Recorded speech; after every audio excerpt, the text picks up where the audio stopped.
Have you ever ignored someone's advice because they looked too simple to understand life? What if the person you disrespected was the only one trying to save you from a future you couldn't see? This is a story about a poor father with a rich heart and a son who learned too late that some words become priceless only after they're gone.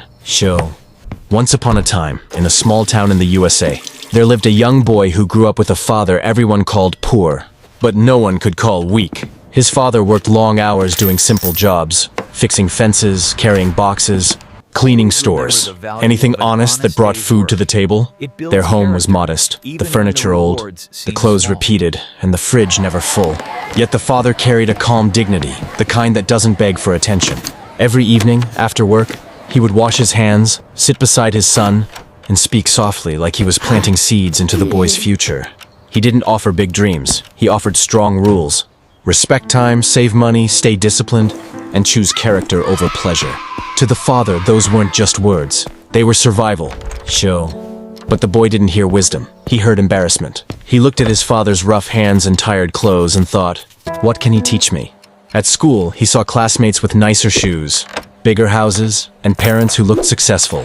When his father came to pick him up in an old vehicle or wearing work-stained clothes, the boy felt his cheeks burn with shame. Sometimes he walked ahead so no one would see them together. Sometimes he pretended he didn't know him. When his father reminded him to respect time, the boy laughed and said life was meant to be enjoyed. When his father warned him to save money, the boy rolled his eyes and said only poor people worry about that. When the father said discipline will protect you when motivation disappears, the boy acted like discipline was punishment. He didn't realize he was mocking the very shield that could have protected his future.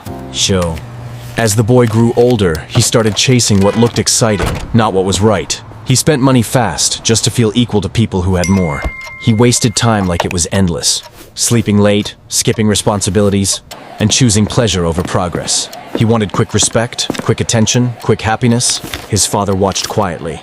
Not because he didn't care, because he knew advice cannot enter a heart that is closed by pride. Still, the father never stopped trying.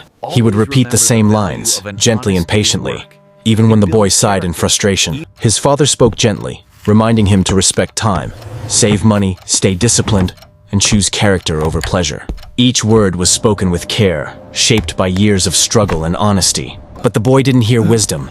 He heard limitation. To him, a poor man's advice felt powerless, not protective.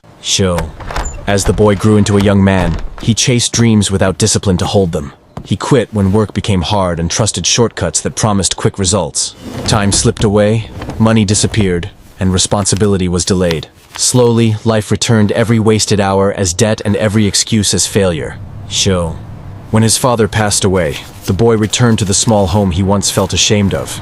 The silence felt heavier than the walls, and the empty chair felt louder than words. Inside a simple box, he found a notebook filled with the same advice repeated again and again. Only then did he realize his father was trying to save him, not lecture him. Back in the city, the boy hit rock bottom, power cut, bills unpaid, pride shattered. Sitting alone in the dark, he remembered his father's tired eyes and patient voice. For the first time, he admitted the truth. The advice he ignored was right. That night, he chose discipline over excuses and responsibility over comfort. He didn't become rich overnight, but he became consistent, stable, and honest. He paid his debts slowly and built routines quietly, just like his father once did. Standing at his father's grave, he placed the notebook beside it with trembling hands. Your advice was free, he whispered, but my regret was expensive. Moral of the story: never disrespect wisdom just because it comes from someone with little. Time, discipline, and character are the only riches that protect you when everything else fails.